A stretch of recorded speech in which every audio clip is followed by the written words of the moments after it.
Muchísimas gracias, doctora María de los Ángeles. Muchísimas gracias, Patti, pero en especial a ti, doctora, por haberme invitado y por caminar con nosotros. Y además, de verdad que agradezco que parte de mi formación te la debo a ti, porque tal vez mucha gente no lo sabe, pero la doctora Fromo fue mi jefa en diversas ocasiones y creo que parte de mi formación también se la debo a ella. Y bueno, pues agradezco muchísimo a la Asociación Nacional de Transporte Público esta invitación para participar en este cuarto Congreso Nacional de Seguridad Vial. Y déjenme comentarles, una vez cumplida la aprobación de la mayoría de las legislaturas locales, hace unos días, como ya lo comentaba la doctora Fromo, se realizó la declaratoria de reforma constitucional en materia de movilidad y seguridad vial en la Cámara de Diputados. Esta reforma representa una gran oportunidad para todos nosotros para avanzar en una nueva realidad de las ciudades y obviamente la necesidad de impulsar como siguiente paso en una legislación adecuada a los habitantes de nuestro país. Esto debe ser en favor del desarrollo sustentable de las ciudades y teniendo como eje principal a la movilidad y la seguridad vial.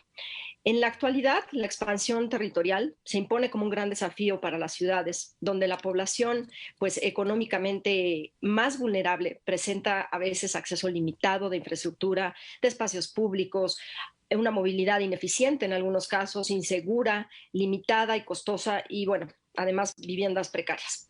Pero la movilidad es un derecho que permite el efectivo desplazamiento de todas las personas en un territorio para que podamos satisfacer nuestras necesidades y pleno desarrollo. Sin duda alguna, la movilidad es un elemento clave para el desarrollo de las ciudades sustentables y se traduce en un aumento de la productividad y competitividad. Por lo que a la reciente aprobación de la reforma constitucional que reconoce el derecho a la movilidad y a la seguridad vial, esto sin duda es un hecho histórico. Refleja el papel determinante que estos derechos tienen en la vida de las personas, en la vida de nosotros. Tenemos un derecho a la movilidad y a una seguridad en la movilidad en nuestras calles, en nuestras carreteras. Y voy a hablar primero un poco de cifras. Se estima que el área de las ciudades mayores a 50,000 habitantes se ha expandido 6 veces. Esto ha sido de 1980 al 2010, mientras que la población se ha incrementado 1.9 veces. ¿Esto qué es lo que provoca? Pues un encarecimiento de la prestación de servicios públicos, particularmente el transporte en muchas ocasiones, el uso intensivo del automóvil y esto pues a veces ha tenido costos sociales importantes y también ambientales. Y las externalidades negativas derivadas del uso de vehículos motorizados, también como el incremento de hechos de tránsito, emisiones contaminantes, los efectos perjudiciales en la salud, son sin duda una clara señal de la urgente necesidad de modificar el patrón de desarrollo urbano. En efecto, el crecimiento vehicular pues ha aumentado. En nuestro país es del 5% anual. Tan solo en el 2018 se contaba con 47.8 millones de vehículos. Por citar un ejemplo, de acuerdo a cifras con el INEGI, mientras en el 2017 se registraron 119,227 nacimientos, en la Ciudad de México en las calles se sumaron más de 220,000 vehículos. O sea, tuvimos más automóviles que nacimientos. Pero bueno, en números, en la Ciudad de México se invierte en movilidad 33 millones de horas hombre al año. Se pierde una productividad de 120,000 millones de pesos anuales. Se utiliza el doble de tiempo para los mismos traslados que hacíamos hace 20 años y ahora gastamos el doble de tiempo en esos traslados o muchas veces más. Esto obviamente indica que de no revertir el uso irracional del automóvil, que sobre todo es algo en lo que vamos a trabajar, el uso del automóvil, va a tener unas externalidades negativas que se van a incrementar cada vez más y no vamos a poder resolverlas. ¿Por qué? Porque se estima que actualmente estas externalidades generan inclusive un costo anual de entre 3 y 5% del PIB nacional. Esta realidad, por lo tanto, exige replantar la visión de desarrollo urbano para que se enfoque en generar una movilidad eficiente, incluyente, ya lo comentaba también la doctora Fromo, equitativa, sustentable para todos los que habitamos este país. Y estamos convencidos que esto puede lograrse a partir de la planificación encaminada a modelos y estrategias de desarrollo urbano, en donde el caminar, el usar la bicicleta, el transporte público sean elementos alrededor de los cuales se genere un desarrollo de las ciudades. Y en este sentido, la movilidad tiene como tarea transitar hacia el cambio de paradigma en el que el objeto central de los desplazamientos sean las personas y no los vehículos. A fin de superar esta situación, que pues obviamente genera grandes conflictos en las 74 zonas metropolitanas de nuestro país. Y el objetivo de este nuevo paradigma debe ser mejorar estas condiciones en las que se realizan los desplazamientos de la población. Y a ver, adentrándonos, hablé ya también sobre el tema del automóvil. Sin duda alguna tenemos que disminuir el uso del automóvil. Y aquí viene también el tema del transporte público. El transporte público debe ser mucho más eficiente, seguro, para que obviamente pues más usuarios se sumen al transporte público y dejemos el automóvil. El transporte público y los modos no motorizados de transporte son fundamentales para solucionar los problemas de transporte urbano. Sin embargo, también se requiere de un modelo urbano que construya barrios en torno a donde se encuentra el transporte público. Por lo tanto, todo esto exige utilizar estrategias de desarrollo urbano en donde el caminar o el uso de la bicicleta o lo mismo del transporte público sean estos elementos principales. La movilidad sostenible propone el fomento de los viajes en bicicleta, caminar o usar medios de transporte. Sin duda habremos de caminar hacia esto, ya lo estamos viendo. Inclusive hay recursos para ciclovías, para las ciclovías y las ciclopistas y demás. Entonces yo creo que todo esto sí está generando ya un cambio, lo va a seguir generando. Pero ahora, ¿en dónde nos encontramos con el transporte de carga? Yo lo he dicho reiteradas ocasiones y en diversos foros donde tuve la oportunidad de estar la doctora Fromo, Leonardo, Patti.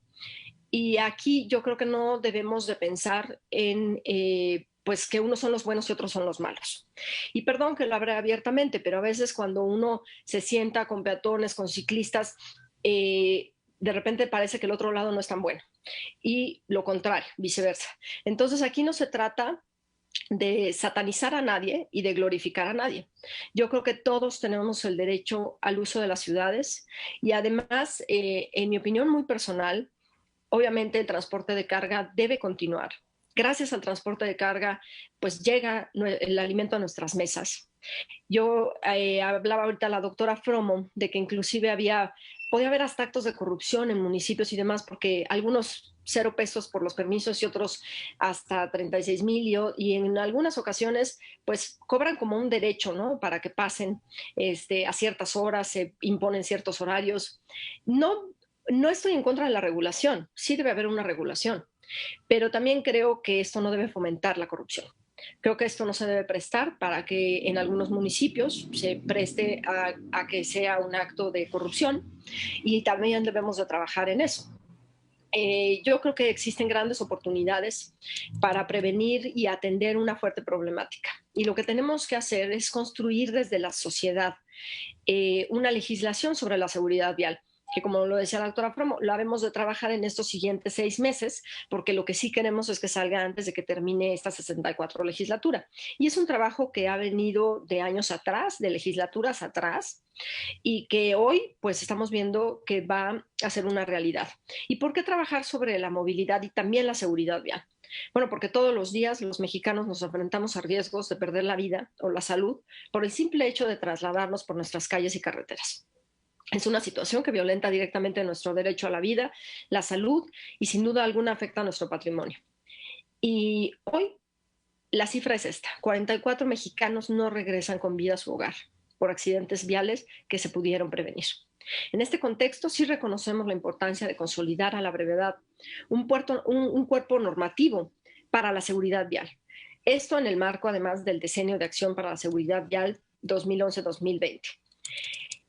Estamos convencidos de que con esta reforma constitucional habremos de reconocer la importancia de la movilidad en el desarrollo de las ciudades y su territorio, y la cual va a permitir, obviamente, consolidar el siguiente paso en el marco legislativo para lo que sería esta ley de movilidad y de seguridad vial, que es fundamental.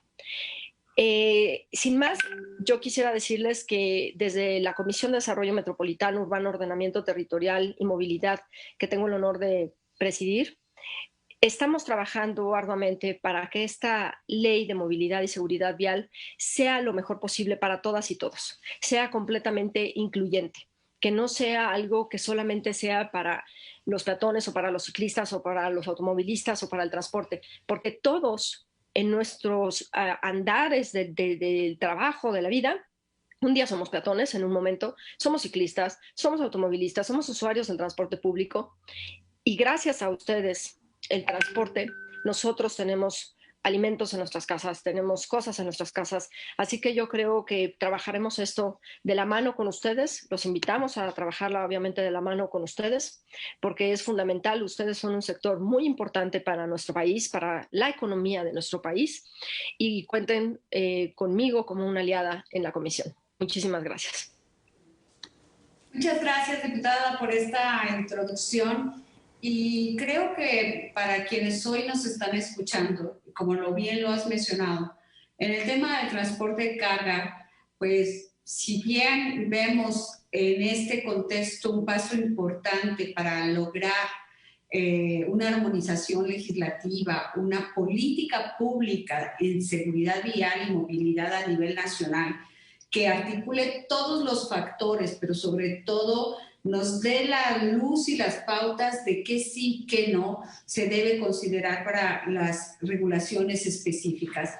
Yo quisiera que tú nos pudieras decir, y si tienes ya vislumbrados, ¿cuáles podrían ser los grandes retos que desde los foros se presentaron, pero que ahora van a tener que ser retomados dentro de la ley general para el transporte de carga? Creo que ahí hay un punto muy importante. Sabemos que todos los que somos ciudadanos primero, luego podemos tener una actividad económica y cómo esa actividad económica coadyuva en el desarrollo de la ciudadanía y del factor de mejor vida.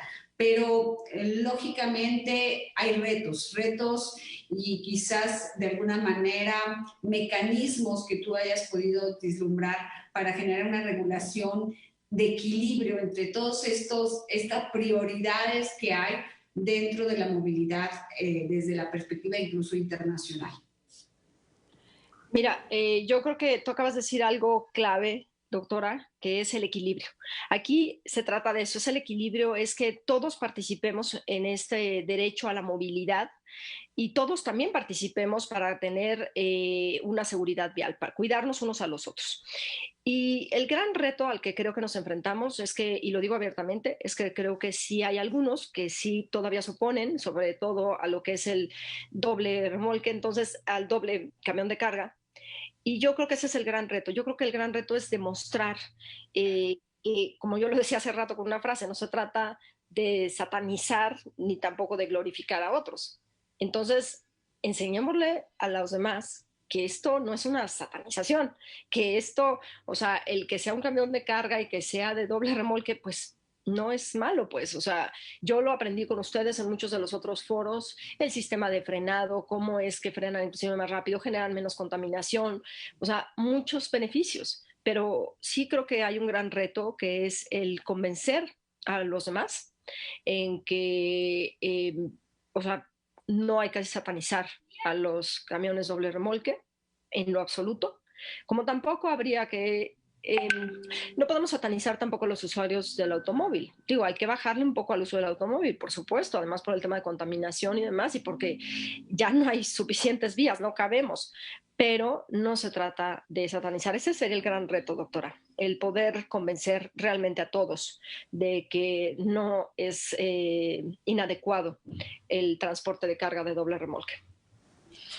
Y no sé si tengas la oportunidad de mencionarnos desde la perspectiva de la propia comisión y en especial para ti, ¿qué ejes crees que puedan mover esta nueva acción en materia de seguridad vial y movilidad? Porque creo que es ahí donde todos podemos aportar, dando datos específicos, estableciendo ideas. La propia Asociación Nacional de Transporte Privado ya han trabajado pues algunos incluso sistemas electrónicos, en algunos temas incluso de mejores prácticas de distintas empresas y en otros países han observado estas mejores prácticas para aterrizarlas en una legislación de la envergadura que esperemos tener el próximo año, como esta ley de movilidad y seguridad vial. Creo que la combinación de todas esas mejores prácticas y la generación de un sistema nacional de seguridad vial combinado con cultura, educación, con seguimiento, con atención, dará resultados. Pero desde tu punto de vista, ¿cuáles crees que deban ser esos ejes fundamentales? Sin duda alguna, yo creo que uno de los ejes es, tú hablabas ahorita de las mejores prácticas. Claro que deben estar las mejores prácticas y también creo que deben de contar, hablando del transporte de carga, pues con los mejores sistemas, ¿no? O sea, el transporte de carga que sea de la mejor calidad, que sea así como nosotros, por ejemplo, ¿de qué estoy hablando? Estoy hablando de la modernización. Así como nosotros hay una parte que estamos en contra de los vehículos ya muy viejos porque ya no les funcionan bien los frenos o no tienen cinturón de seguridad, pues no son automóviles seguros. Entonces, yo en lo personal estoy en contra del uso de automóviles que de verdad ya no deben de circular porque no cuentan con las mínimas cosas de seguridad, ¿no? De las que hablaba. Esto lo cambio, esto lo transito, digamos, al transporte de carga. El transporte de carga debe de ser de la mejor calidad, por decirlo así, deben de ser el mejor transporte con los mejores frenos. Y además, a ver, los accidentes suceden, lamentablemente los accidentes suceden en todos lados. Automovilistas, motos, transporte de carga. Todos tenemos que prepararnos en una educación vial, creo que es un eje también fundamental. La modernización, la adaptación, obviamente la educación vial. A ver, vemos mucha gente que sigue saliendo de las calles sin mirar a los dos lados, que uno se echa en reversa más de los metros permitidos, que bueno, hay gente que sale en sentido contrario de las calles. Entonces, esto es una cuestión de las personas. Sí, pero tenemos que regularlo y tenemos que fomentar la educación vial también desde las escuelas. Yo creo que es un tema también, mucha gente a veces no sabe ni siquiera las indicaciones.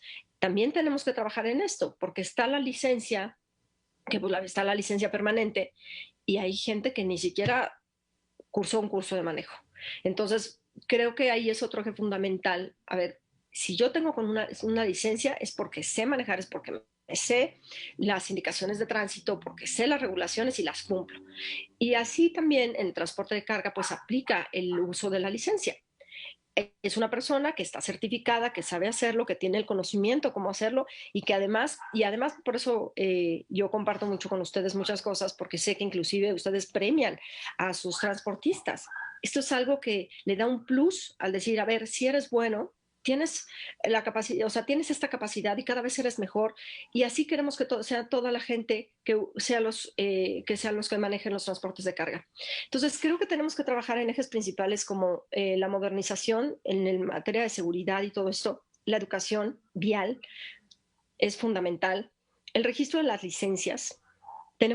Perdón, pero tenemos un desorden de licencias. Por ejemplo, los motociclistas, ¿no? O sea, los motociclistas no tienen licencia de motociclistas. ¿Por qué no tienen la licencia de motociclistas? Y van con una de automovilista. Eso está mal. Debe existir una licencia especial para los automovilistas. Es otro eje muy importante, es las licencias. Y nosotros inclusive hemos llegado a platicar hasta el tema de las licencias de los puntajes, que exista un cierto puntaje y después de ese puntaje se te quita la licencia. Y eso debería aplicar para todas las licencias de transporte de carga, de automóvil, de moto, si existiera la licencia de moto, que debemos trabajarla primero. Creo que esos ejes serían fundamentales para dar certeza a toda la gente y sobre todo a la gente que llega a estar en contra del transporte de carga. Creo que vale la pena recordarle a la gente que los transportes de carga son muy seguros, muchas veces son mucho más seguros que los automóviles. Entonces, y siempre y cuando creo que vayan a la vanguardia con estas normas de seguridad, con este tipo de frenos, con este tipo de... Creo que eso sería fundamental y es un eje fundamental, la seguridad dentro de lo que es el transporte de carga, obviamente la educación vial, el tema de licencias, esto que ustedes hacen de sacar al mejor conductor cada año. Creo que estas son cosas principales que ayudan a que, pues no sé, satanice el transporte de carga y que se dé un paso adelante, pero siempre cuidándonos todos unos a los otros, ¿no? Podemos ser usuarios del transporte, podemos ser peatones, hay que cuidarnos unos a los otros y fijar cómo manejamos, cómo caminamos, cómo cruzamos las calles.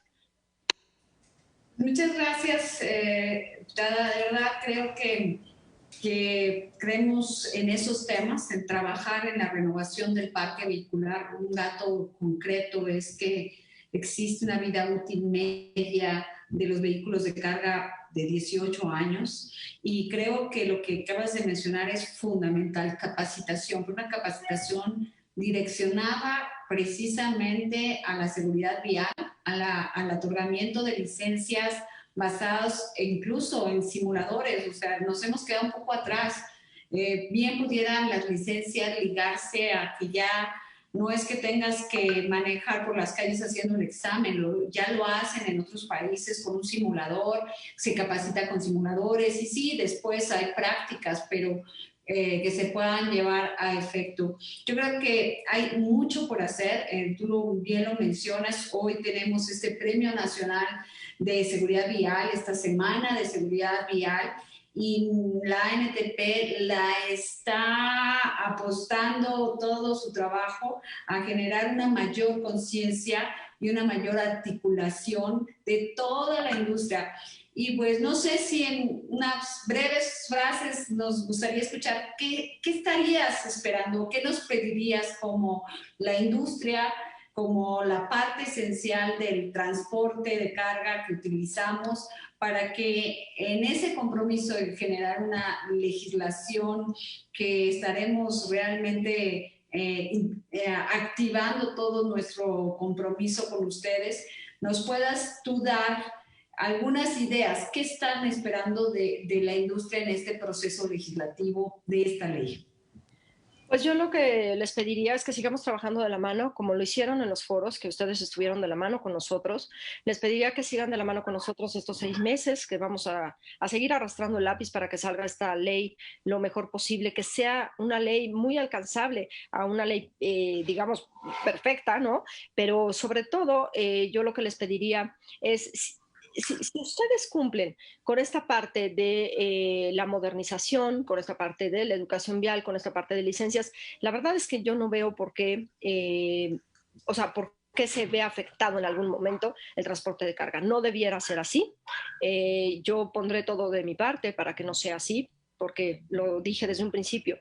Yo estoy convencida de que aquí se trata de que todos estemos cooperando y se trata de que todos integremos esta nueva ley de movilidad y de seguridad vial.